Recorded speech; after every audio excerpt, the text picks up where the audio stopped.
महाशिवरात्रि की कथा। पूर्व काल में चित्रभानु नामक एक शिकारी था। जानवरों की हत्या करके वह अपने परिवार को पालता था। वह एक साहूकार का कर्जदार था, लेकिन उसका ऋण समय पर ना चुका सका। क्रोधित साहूकार ने शिकारी को शिव मठ में बंदी बना लिया। संयोग से उस दिन शिवरात्रि थी। शिकारी ध्यानमग्न होकर शिव संबंधी धार्मिक बातें सुनता रहा। चतुर्दशी को उसने शिवरात्रि व्रत की कथा भी सुनी। शाम होते ही साहूकार ने उसे अपने पास बुलाया और ऋण चुकाने के विषय में बात की। शिकारी अगले दिन सारा ऋण लौटा देने का वचन देके बंधन से छूट गया। अपनी दिनचर्या के भांति वह जंगल में शिकार के लिए निकला, लेकिन दिन भर बंदी गृह में रहने के कारण भूख प्यास से व्याकुल था। शिकार खोजता हुआ वह बहुत दूर निकल गया। जब अंधकार हो गया तो उसने विचार किया कि रात जंगल में ही बितानी पड़ेगी। वह वन में एक तालाब के किनारे एक बेल के पेड़ पर चढ़कर रात बीतने का इंतजार करने लगा। बिल वृक्ष के नीचे शिवलिंग था, जो बिल पत्रों से ढका हुआ था। शिकारी को उसका पता न चला। पड़ाव बनाते समय उसने जो टहनियाँ तोड़ी वे संयोग से शिवलिंग पर गिरती चली गईं। इस प्रकार दिन भर भूखे प्यासे शिकारी का व्रत भी हो और शिवलिंग पर बेलपत्र भी चढ़ गए। एक पहर रात्रि बीत जाने पर एक गर्भिणी हिरणी तालाब पर पानी पीने पहुंची। शिकारी ने धनुष पर तीर चढ़ाकर ज्यों ही प्रत्यंचा खींची। हिरणी बोली, मैं गर्भिणी हूँ, शीघ्र ही प्रसव करूँगी। तुम एक साथ दो जीवों की हत्या करोगे, जो ठीक नहीं है। मैं बच्चे को जन्म देकर शीघ्र ही तुम्हारे समक्ष प्रस्तुत हो जाऊँगी, तब मार लेना। शिकारी ने प्रत्यंचा ढीली कर दी और हिरणी जंगली झाड़ियों में लुप्त हो गई। प्रत्यंचा चढ़ाने तथा ढीली करने के वक्त कुछ बेलपत्र अनायास ही टूटकर शिवलिंग पर गिर गए। इस प्रकार उससे अनजाने में ही प्रथम पहर का पूजन भी संपन्न हो गया। कुछ ही देर बाद एक और हिरणी उधर से निकली। शिकारी की प्रसन्नता का ठिकाना न रहा। समीप आने पर उसने धनुष पर बाण चढ़ाया। तब उसे देख हिरणी ने विनम्रतापूर्वक निवेदन किया, हे शिकारी, मैं थोड़ी देर पहले ऋतु से निवृत्त हुई हूँ, कामातुर गृहिणी हूँ, अपने प्रिय की खोज में भटक रही हूँ। मैं अपने पति से मिलकर शीघ्र ही तुम्हारे पास आ जाऊँगी। शिकारी ने उसे भी जाने दिया। 2 बार शिकार को खोकर उसका माथा ठनका। वह चिंता में पड़ गया। रात्रि का आखिरी पहर बीत रहा था। इस बार भी धनुष से लगकर कुछ बेलपत्र शिवलिंग पर जा गिरे तथा दूसरे पहर की पूजन भी संपन्न हो गई। तभी एक अन्य हिरणी अपने बच्चों के साथ उधर से निकली। शिकारी के लिए यह स्वर्णिम अवसर था। उसने धनुष पर तीर चढ़ाने में देर नहीं लगाई। वह तीर छोड़ने ही वाला था कि हिरणी बोली, हे शिकारी, मैं इन बच्चों को इनके पिता के हवाले कर लौट आऊँगी। इस समय मुझे मत मारो। शिकारी हंसा और बोला, सामने आए शिकार को छोड़ दूँ? मैं ऐसा मूर्ख नहीं। इससे पहले मैं 2 बार अपना शिकार खो चुका हूँ। मेरे बच्चे भूख प्यास से व्यग्र हो रहे होंगे। उत्तर में हिरणी ने फिर कहा, जैसे तुम्हें अपने बच्चों की ममता सता रही है, ठीक वैसे ही मुझे भी। हे शिकारी, मेरा विश्वास करो, मैं इन्हें इनके पिता के पास छोड़कर तुरंत लौटने की प्रतिज्ञा करती हूँ। हिरणी का दीन स्वर सुनकर शिकारी को उस पर दया आ गई।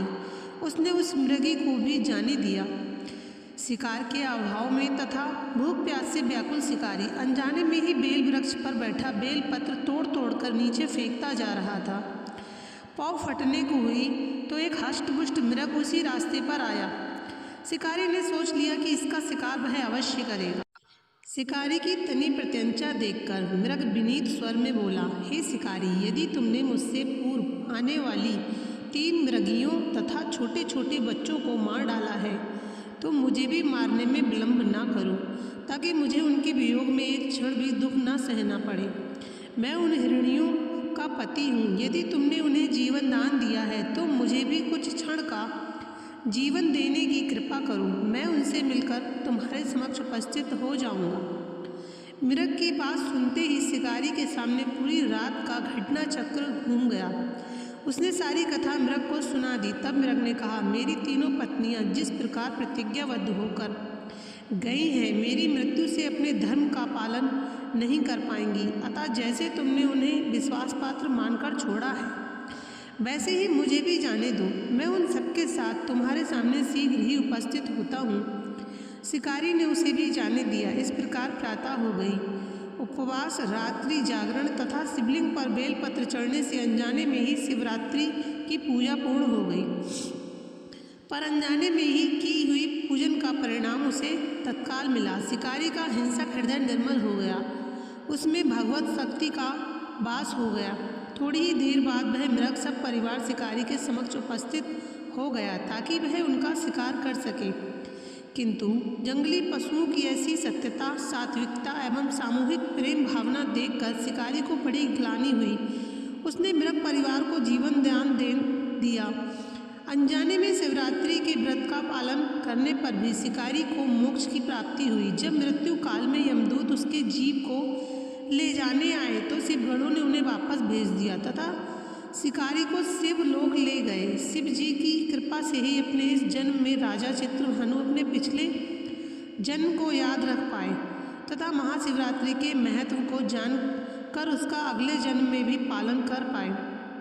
शिव कथा का संदेश। शिकारी की कथा अनुसार महादेव तो अनजाने में किए गए व्रत का भी फल देते हैं, पर वास्तव में महादेव शिकारी की दया भाव से प्रसन्न हुए। अपने परिवार के कष्ट का ध्यान होते हुए भी शिकारी ने मृग परिवार को जाने दिया।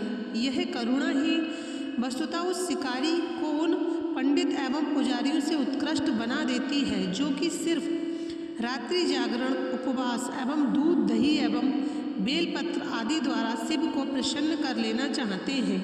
इस कथा में सबसे महत्वपूर्ण बात यह है कि इस कथा में अनजाने में हुए पूजन पर विशेष बल दिया गया है। इसका अर्थ यह नहीं है कि शिव किसी भी प्रकार से किए गए पूजन को स्वीकार कर लेते हैं अथवा भोलेनाथ जाने या अनजाने में हुए पूजन में भेद नहीं कर सकते हैं। वास्तव में वह शिकारी शिव पूजन नहीं कर रहा था। इसका अर्थ यह भी हुआ कि वह किसी तरह के किसी फल की कामना भी नहीं कर रहा था। उसने मृग परिवार को समय एवं जीवन दान दिया जो कि शिव पूजन के समान है।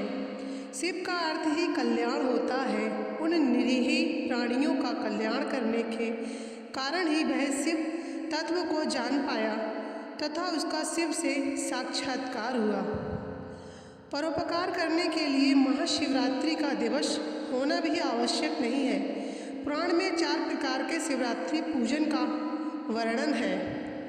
मासिक शिवरात्रि, प्रथम आदि शिवरात्रि तथा महाशिवरात्रि पुराण वर्णित अंतिम शिवरात्रि है। नित्य शिवरात्रि वस्तुतः प्रत्येक रात्रि ही शिवरात्रि है।